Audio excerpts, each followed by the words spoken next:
everybody, and to our beloved teacher, Mr. Dennis Belocora. Good morning, sir. My name is Ana Mahipos Verano. 20 years old, I live in Barangay Hagto, Municipality of Mabinay, Province of Negros Oriental. I am the youngest of 3 siblings. I love children and I love animals too. By the way, I am a third-year college student currently studying at Negros Oriental State University, Mabinay Campus, taking up Bachelor of Secondary Education major in Filipino. And for today's video, I will be presenting the task number 5 entitled Comparison Between Philippines Basic Curriculum and Our Chosen Country with the following guides. In number 1, Curriculum and Curriculum Making of Philippines and Our Chosen Country. Number 2, Curriculum Process and Development of Philippines and Our Chosen Country. In number 3, Course Program of Students and Prospectus. And the last one is number 4, Planning and Development of Linkages and Networking of Philippines and Our Chosen Country. So, let's get started. Let's start on number 1, Curriculum and Curriculum Making of Philippines and My Chosen Country, which is Iceland. Let's tackle first the curriculum and curriculum making of Philippines. Education is vital in almost every part of the world, though every country has its education system. Most nations would have a similar concept or equivalent qualifications. The education system in the Philippines is different as it adopted a combination of influences from its colonial history. The education system in the Philippines has been greatly influenced by the colonizations of Malaysia, China, Spain, and America. However, much of the country's current schooling system follows American educational practices. Philippines education structure. For a long time, the education system in the Philippines was one of the shortest in the world.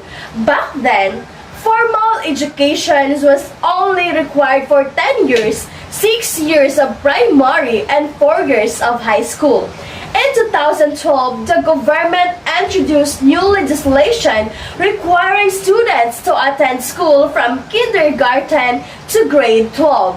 This meant that the new legislation added 2 years to the curriculum before students could finish high school. Since then, the education system in the Philippines became more similar to American K-12 schooling. K-12 in the Philippines has 3 levels: the primary school or the primary education. Next is the junior high school or the lower secondary education. And the third one is senior high school or the upper secondary education. After which, students have the option to pursue higher education. This includes a bachelor's degree, a master's degree, doctors of medicine, Juris Doctor, and doctors of philosophy. The Philippines has a national curriculum developed by the Department of Education. Schools in the Philippines are divided into kindergarten, elementary, secondary, and senior high, as also implemented in Abu Dhabi Philippine School. Compulsory core subjects in both elementary and secondary school includes languages, mathematics, sciences, ICT, physical education, and the arts. However, in grade 7 and grade 8, technology and livelihood education or TLE subjects are also introduced. In senior high school, the choice of career track defines content of subject. Typical tracks include academic, technique at vocational livelihood, sports and arts and design. Students select a specialization track based on their aptitude, interest, and school profession. That was the curriculum and curriculum making of the Philippines. Let's now go to Icelandic curriculum. There are 4 levels of Icelandic education system. The preschool, which is not required and also costs money. Compulsory school, which spans ages 6 to 16 and includes both primary and lower secondary, upper secondary, and higher education. Most schools in Iceland are public. Several of the public schools that do exist receive some sort of public funding. Public schools follows a national curriculum and the parliament is in charge of the education system. Teachers evaluate students, but these evaluations are not standardized. Upon completion of lower secondary school, students can choose to either their students or continue on to upper secondary school. There are no tuition fees, but there is an enrollment fee, and students are responsible for their textbooks. In the case of vocational upper secondary schools, students also pay a portion of the materials they will be using. There are several types of secondary grammar classes: industrial, vocational, comprehensive, and specialized vocational. No matter which secondary school is attended, exams are given at the end of each term to evaluate student knowledge. Keeping quality standards. All schools in Iceland are assessed every 5 years for guidelines, adherence, and quality. A high-quality education is imperative to success. No matter what field the student chooses to go into, 30 days of free online classes will show that we can help students and teachers achieve the quality required by the Icelandic curriculum.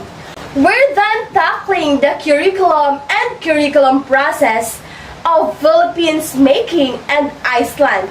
Let's go to number 2, which is curriculum process and development of Philippines and our chosen country. Let's first discuss the Philippines curriculum process and development.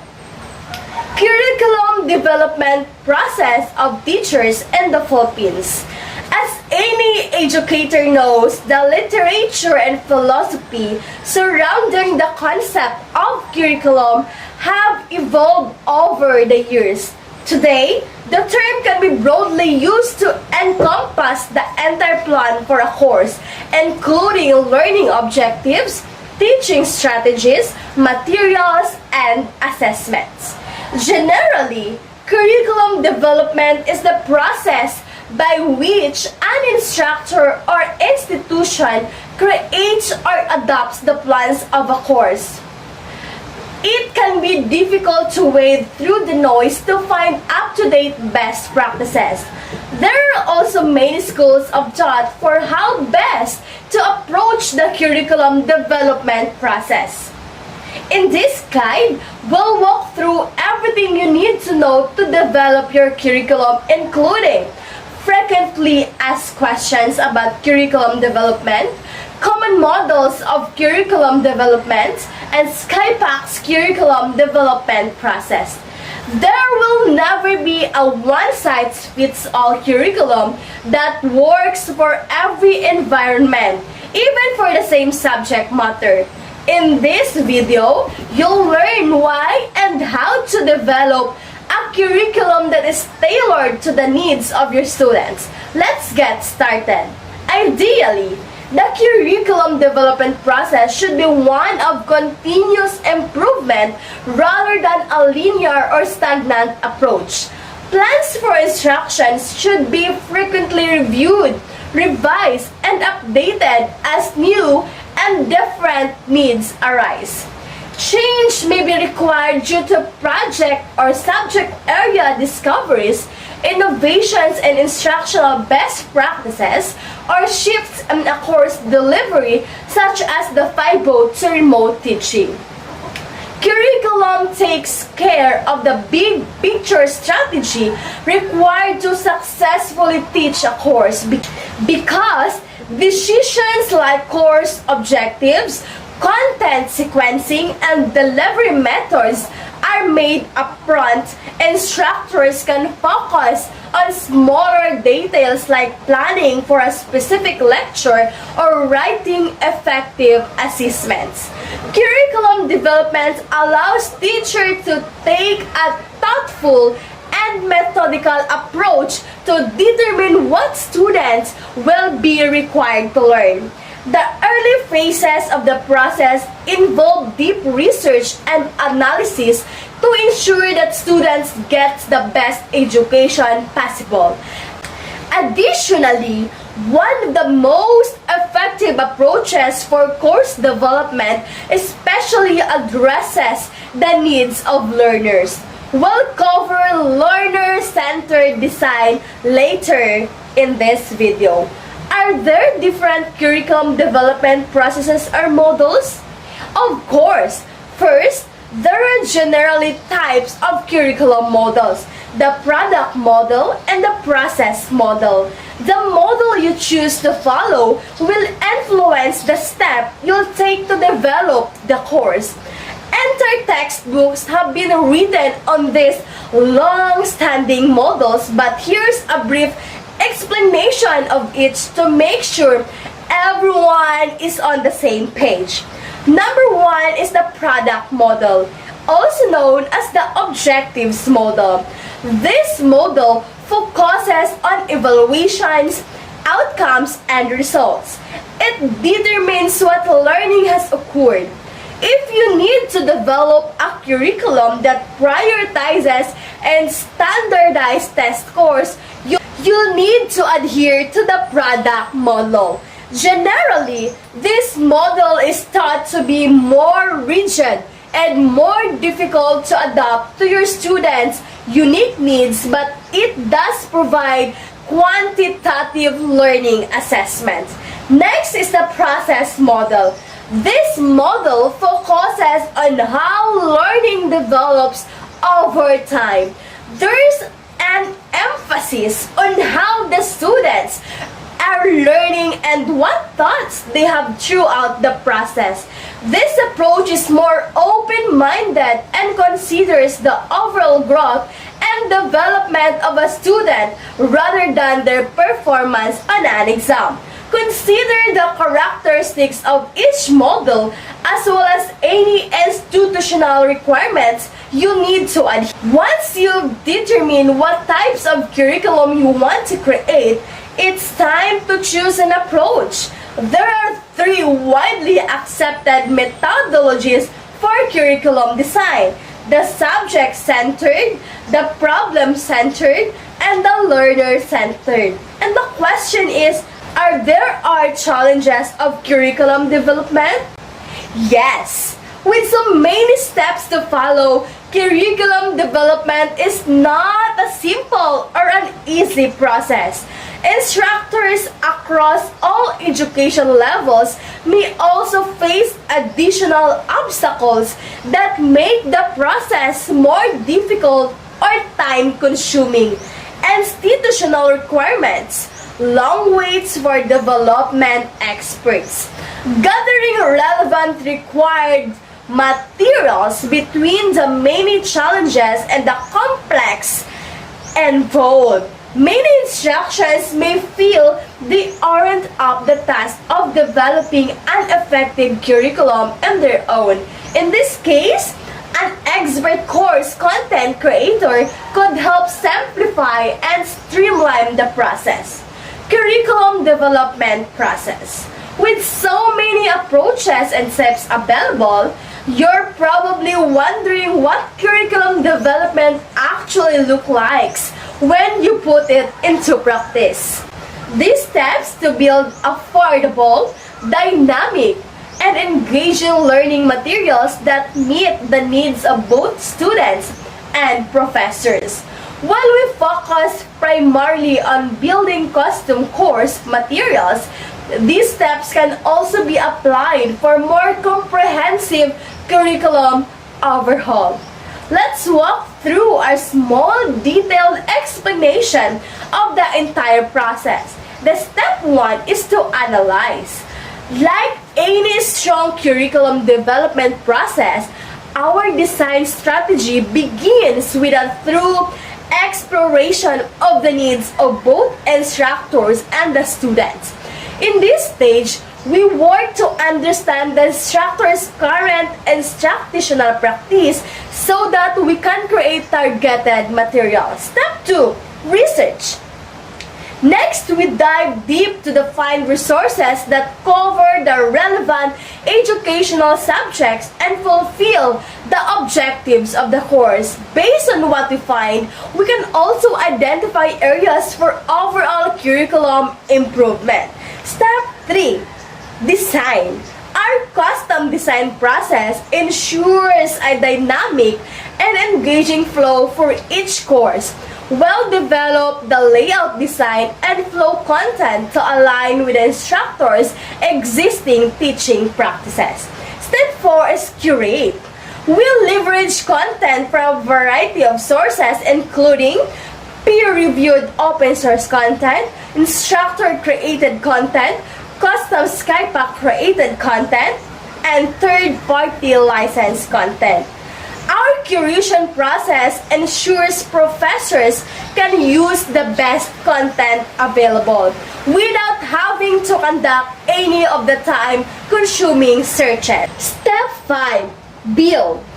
Based on the data and content we gathered in the previous steps, we build the course. The process is a collaboration one, so the instructor gets insight into the entire processes, as well as the ability to review and revise the course.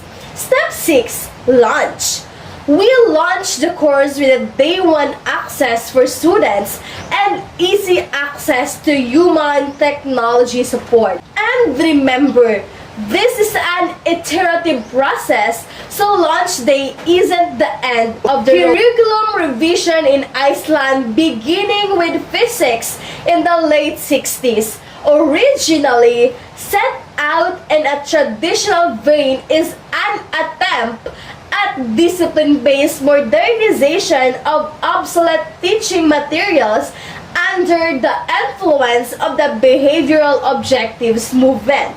The reform gradually came to affect the introduction of the new integration of all disciplines, instructional methods, evaluations, both with class and central and service training of teachers, and various administrative functions, including qualitative planning in the ministry and the new type of inspectorate.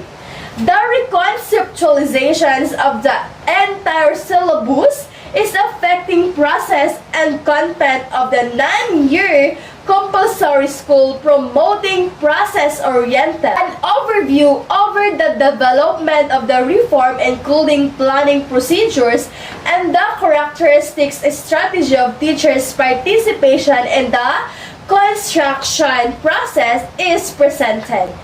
Iceland, mainly at the compulsory level, the grades 1 to 10, it is based on the author's 25 years experience with teaching, development, work, and research in Icelandic classroom.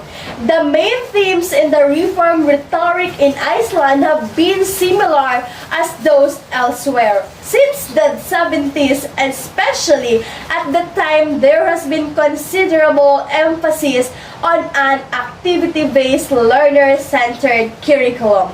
The most extensive effort to bring about challenge in Icelandic schools was undertaken in the 70s when a large-scale curriculum development project was launched by the Department of Educational Research and Development within the Ministry of Education.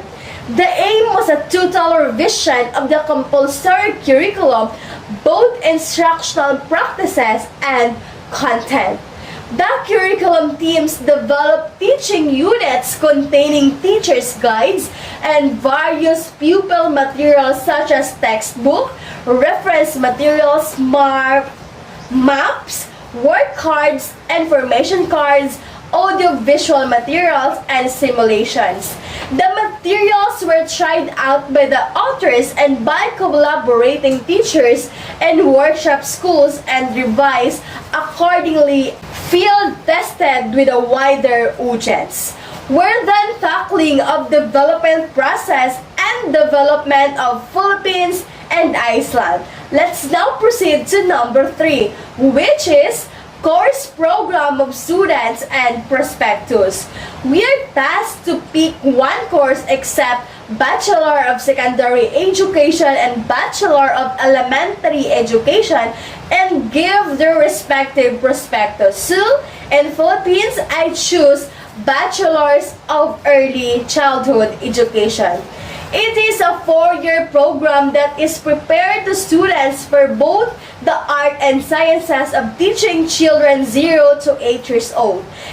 It provides a solid foundation on developmentally appropriate practices in effective early childhood care and education.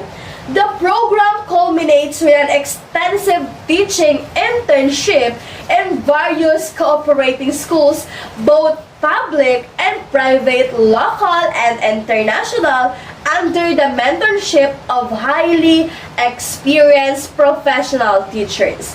The Bachelor of Elementary Education major in Early Childhood Education program is designed to teach students the theories and concepts essential for careers, effective educators of children in kindergarten and early grade school level. The program aims to prepare teachers who are equipped with the necessary knowledge, skills, and instructions materials needed when dealing with young children. Duration of Bsed and Early Childhood Education program in the Philippines is 4 years. The Bsed and Early Childhood Education programs takes 4 years to complete. An on-job training or internship is done on the 3rd and 4th year level of the program, where students are exposed to both in-campus and out-campus teaching. The internship will last for at least 1 month on every grade level. Subjects included in the Bsed and Early Childhood Education program are the following: the Human Growth Learning and Development with Field Study, Developing Social Living, Health and Science Experience, Observation and Assessment of Children's Behavior, Politics of Government with Philippines Constitution, Introduction to Guidelines and Counseling with Bsed, Principles and Methods of Teaching with Field Study, Preparation and Evaluation of Learning Materials, Developing Language and Number Experience, Assessing Behavior of Young Child with Bsed, Komunikasyon ng Akademikong Filipino, pagbasa at pagsulat tungo sa pananaliksik, Foundation at Early Childhood Education, the Preschool Child and His Environment,